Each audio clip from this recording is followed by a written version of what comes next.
Wata amarya mai sati 6 da aure ta yanka wuyan mijinta, sannan kuma ta fito tana ihun cewa wasu mutane sun yanka mata wuyan mijinta, amma sai dai mijin ya yi ƙarfin halin fitowa, sannan kuma ya bayyana wa al'umma cewa wanda suka zo taimakonsa a wannan waje da ke unguwar Rimin Kebe ya bayyana musu cewa ƙarya take yi, ita ce wadda ta yanka shi.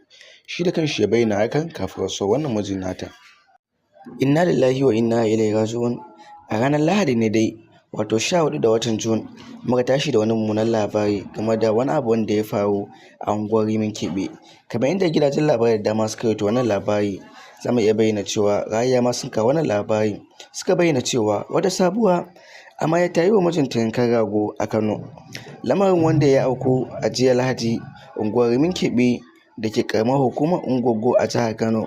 Wata majiya ta rawaito cewa mijin ya yi ƙarfin hali ya fito waje, jini na zuba, yayin da ita amarya ta fito waje tana ihu wani ya yanka mata wuyan mijinta, sai dai mijin buɗar bakin shi ya bayyana cewa ƙarya ne abin da ta bayyana, ita ce wadda ta yanka shi da kanshi.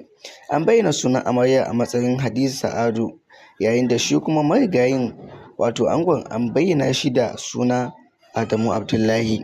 Wannan lamari dai irin haka ta saba faruwa a cikin faɗin jihar Kano, kuma ba yanzu ne farko ba da za mu iya bayyana cewa in haka ta faru, mata ta kashe mijinta. Wani lokacin abubuwan da ke haddasa irin wannan abu guda ɗaya ne zuwa guda biyu, ko dai auren dole, ko kuma dai wani abu ne wanda ya faru wanda ta kasa yin haƙuri da shi ta aikata wannan mummunan lamari. Inna lillahi wa inna ilaihi raji'un. Shi sa kowane lokaci za mu iya bayyana cewa Annabi Muhammad sallallahu alaihi wasallam ya ba mu zaɓin matar da ya cancanta a ce mun aura domin samun zaman lafiya. Kuma sannan ya ƙara da cewa mace ta gari wato kamar aljannar duniya ce, ko mu ce aljannar duniya ce. Sannan Annabi Muhammad sallallahu alaihi wasallam ya ba mu zaɓin cewa ba wai umarni ba mu ba, amma dai zaɓi da kuma shawara ce ba mu, ka auri mace mai addini. Wato duk da waɗanda ya lissafa mai kyau, mai kuɗi, mai dangantaka, amma sai ce ka zaɓi mai addini, domin ita ce wadda ta fi ma, domin hannunka zai kyau. Kaga hakan ne ya faru da dama, wasu mutane sun daina zaɓen mace mai addini, sai dai 'yar duniya ko kuma dai wani abu wanda ke faruwa da mu iya bayyana cewa wani lokacin ma za ga cewa haɗin dangi ne, auren dole ne.